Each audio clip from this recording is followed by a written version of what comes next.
আমার ভালোবাসার মানুষ আপাতত নেই, সো আই এম সিঙ্গেল। তো আমার অনেককেই ভালো লাগে, আমাকে অনেককেই ভালো লাগে, ব্যাস। বাজে কথা পছন্দ হয় না, পছন্দ হয় আমার ঐশ্বরিয়াকে ভালো লাগে, ক্যাটরিনাকে ভালো লাগে, সবাইকে ভালো লাগে, তো ভালো তো লাগে এটা অবভিয়াসলি।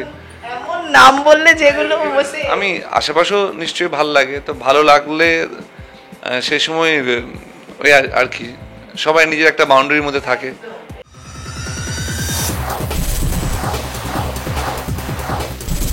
এই মুহূর্তে দর্শকেরা পর্দায় একসঙ্গে দেখতে পাচ্ছে না যোগমায়া এবং রেহানকে। যোগমায়াকে খুঁজতে গিয়ে রেহানের কি অবস্থা আছে সেটাও দেখতে পাচ্ছেন, কিন্তু এখন তো অফস্ক্রিন আড্ডা, মেকআপ রুম, তাই দুজনকে পাশাপাশি একসঙ্গে পেয়ে গেছি। যদি এই দুপুরবেলা এই একটু ঘুম ঘুম ভাব, নানান টেনশন, তার মধ্যে ইন্টারভিউ করছি, দুজনের একটু ল্যাদ মোড। যাই হোক, কেমন আছো? আমি ভীষণ ভালো আছি, তুমি কেমন আছো বলো? অনেক দিন পর। হ্যাঁ, ভালো আছি। রেহান তো ভালো নেই বোধহয়, তাই? হ্যাঁ, রেহান ভালো নেই, রেহান বউকে খুঁজছে পাগলের মতো। আর এমনিতে আমি যদি যোগমায়ার দিকে যাই, যোগমায়া তো একটা টাফ পরিস্থিতির মধ্যে দিয়ে যাচ্ছে, প্রায় প্রাণহানির। হ্যাঁ, মানে যোগমায়ের তো গুলি লেগেছে, তো ও জানে না বেঁচে থাকবে কি বেঁচে থাকবে না। এখনও অ্যান্টিডোটের মধ্যে চলছে, আর এখনও ও রিকল করতে পারছে না অ্যাকচুয়ালি পাস্ট লাইফে ওর কী হয়েছিল কি না, তো এখনও কিছুই বলতে পারছে না। So she is like half dead. কিছু স্মৃতি ভুলে গেছে, কিন্তু ফিরবে তো বটেই একটা না একটা সময়। কিন্তু আমি যদি এটা আরিফিন এবং নেহা দুজনকেই জিজ্ঞাসা করি, যদি এরকম কোনো পরিস্থিতি আসে যে জীবনের কিছু মুহূর্ত ডিলিট করে দেওয়া যেত, এটা কি করতে? নেহা এবং আরিফিন ইয়েস, হ্যাঁ করতাম। আমি করতাম না। মানে কারণটা কি? মানে আমরা সবাই চাইবো এই খারাপ মুহূর্তগুলো চলে যায়। আমি একটু আগে আমার বিপ্লব দার সঙ্গে কথা বলছিলাম, আমার কিছু পার্সোনাল জিনিস নিয়ে ডিসকাস করছিলাম, যে প্রতিটি মানুষ মরে যাওয়ার পরে একমাত্র প্রবলেম শেষ হয়, মরে গেলে তোমার প্রবলেম সলভ।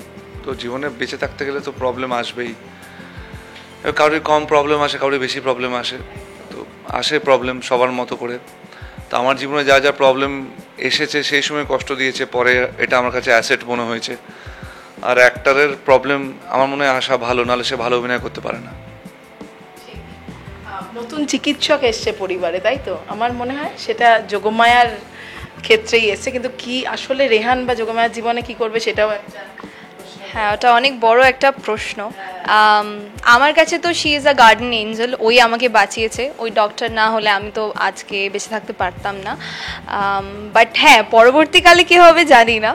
আপাতত এটাও দেখিয়েছে যে ওর যে ছোট বোন, ওর নাকি আবার রেহানকে পছন্দ হয়েছে। যে এত পছন্দ, মানে চারপাশে বিয়ের পর পছন্দ, এমনিতে বাস্তবেও হয় ছেলে মেয়ে দু ক্ষেত্রেই। মানে আরিফিনের এটা মানে এই আশেপাশে এত পছন্দগুলো আছে, কতটা আছে? আমি নেহার কাছেও আসবো কিরকম ভাবে অফ স্ক্রিন? এই যে অফ স্ক্রিন অবশ্য না, সে আছে পছন্দ, মোটামুটি আছে তো আছে। আমি কি করে বলবো এটা? জানো না এটা হতে পারে? না না, আছে, নিশ্চয়ই আছে, পছন্দ করে, কম বেশি পছন্দ করেই নিশ্চয়ই, সেটা আমি অনেকজনকে পছন্দ করি, তো পছন্দ অপছন্দ থেকেই থাকে লাইফে। মিনিট, এটা এখনো বললে মানে যেটা আমরা সকলেই জানি একটা সুখবর, ঠিক আছে, সেটা বিয়ের পরে এটা আরিফিন বলছে যে হ্যাঁ অনেককেই পছন্দ করে। দেখো, পছন্দ তো হয়, এরকম না যে পছন্দ হয়, পছন্দ হওয়ার পর আমি কীভাবে এগোবো বা রিয়াক্ট করবো সেটা মানুষ আটকাতে পারে, কিন্তু পছন্দ তো হতে পারে, পছন্দ তো হয়, এবং পছন্দ যদি না হয় এটা মিথ্যা কথা বলা হবে। তো এটা বাজে কথা, পছন্দ হয় না, পছন্দ হয় আমার ঐশ্বরিয়াকে ভালো লাগে, ক্যাটরিনাকে ভালো লাগে, সবাইকে ভালো লাগে, তো ভালো তো লাগে এটা অবভিয়াসলি। এমন নাম বললে যেগুলো আমি আশেপাশেও নিশ্চয়ই ভালো লাগে, তো ভালো লাগলে সেই সময় ওই আর কি, সবাই নিজের একটা বাউন্ডারির মধ্যে থাকে, নিয়ন্ত্রণটাই মানুষের কর্তব্য। কি অন্য একটা জোনে ছিল যেটা নিয়ে বলছিলাম, এই যে মানে ফ্যান ফলোয়ার্স আমি বলছি, এবং এই যে ভালো লাগা সেগুলো জানে কতটা নেহাকেও নিশ্চয়ই ভালো লাগে, নিজের ভালোবাসা মানুষ ছাড়া অনেকের, এবং নেহার কি ভালো লাগে বলাও হয় না। আমার ভালোবাসার মানুষ আপাতত নেই, সো আই এম সিঙ্গেল। তো আমার অনেককেই ভালো লাগে, আমাকে অনেককেই ভালো লাগে, ব্যাস। খবর যাই হোক পাওয়া গেছে সিঙ্গেল, কিন্তু যাই হোক দুজনেই আমি বুঝতে পারছি একজন স্ক্রিপ্ট নিয়ে নিজেদের কাজ নিয়ে একটু একটু ঘেটে রয়েছে, তো বেশিক্ষণ টানবো না। কিন্তু যেটা নিয়ে খুব চর্চা হচ্ছে এই মুহূর্তে সোশ্যাল মিডিয়ায়, যে যোগমায়া নাকি শুরুর এই কদিনের মধ্যেই শেষ হয়ে যাচ্ছে, এটা নিয়ে তোমরা কি বলবো? আমি আরিফিনকেও জিজ্ঞাসা করেছিলাম, তুমি বলছো এখনো এরকম কিছু, তবুও আমি জিজ্ঞাসা করবো মানে শেষ হচ্ছে কিনা আমি সত্যিই জানি না। এমনিতে মানে আমার কাছে কোনো খবর নেই, তো আর কি, শেষ তো একদিন একদিন হবেই। আজকাল তাড়াতাড়ি সিরিয়াল শেষ হচ্ছে এখন, তো আর আমার মনে হয় আর 5 বছর পর কি হবে সেটা দেখার বিষয়। আমি ইরাবতীর চুপ কথা চলার সময় একটা তোমাকে অফস্ক্রিন কথা বলেছিলাম, মনে আছে কিনা জানি না। তো তো শেষ, আজকাল সিরিয়াল তাড়াতাড়ি শেষ হচ্ছে। তো কিছু কিছু সিরিয়াল যেমন এই জগদ্ধাত্রী আর এই অনুরাগের ছোঁয়া, একটু কিছু পার্সেন্টেজ অফ সিরিয়াল তাড়াতাড়ি শেষ হচ্ছে, তাড়াতাড়ি শেষ হবেও, যে যুগ আসছে। এটা অ্যাকসেপ্ট করে নেওয়া ভালো।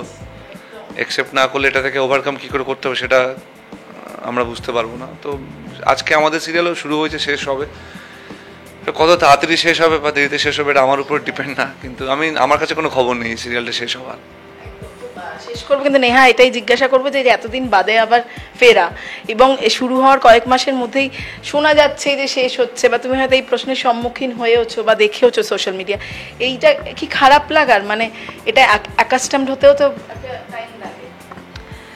আই মিন আপাতত শেষ হয়ে যাচ্ছে, বাইরে লোকজন বলছে, আপাতত উই ডোন্ট নো শেষ হয়ে যাচ্ছে কি হচ্ছে না হচ্ছে। And I mean we always try our best. এবার if it works, if it doesn't work, sometimes it's just audience. We try to give our best. এবার accepted, কখনো accept হব, কখনো accepted হব না, so it's fine.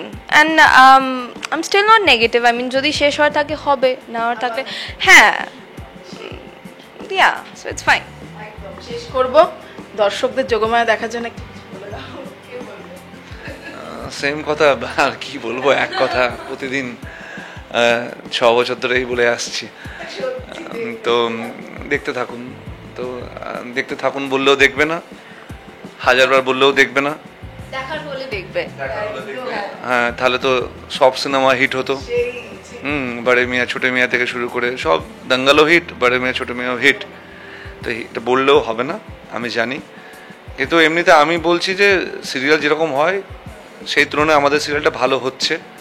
শুটিং, আমাদের যে director বিদ্যুৎ দা খুব ভালো করে শ্যুট করছে, আমাদের যে এখন নতুন ডিওপি এসছে সেও খুব ভালো করে শুটিং করছে, খুব খুঁতখুঁতে ফ্রেম নিয়ে। আমিও ভালো করেই চেষ্টা করছি, ভালো করে অ্যাক্টিং করার চেষ্টা করছি, নেহাও নিজের মতো করে চেষ্টা করছে, সবাই ভালো করার চেষ্টা করছে, এবং স্নেহাশিস দা খুব ভালো গল্পও দিচ্ছে, সবাই চেষ্টা করছে। এবারে যদি ভালো লাগে দেখুন, না ভালো লাগলে আর কিছু করার নেই। ওই ভালো লাগলে দেখুন, ভালোবাসা দিন আর কি। টলিউড ফোকাস কলকাতা চ্যানেলটি আপনাদের ভালো লাগলে লাইক করুন, সাবস্ক্রাইব করুন এবং আপনাদের প্রিয় ভিডিওটি অবশ্যই শেয়ার করুন। Tollywood focus Kolkata.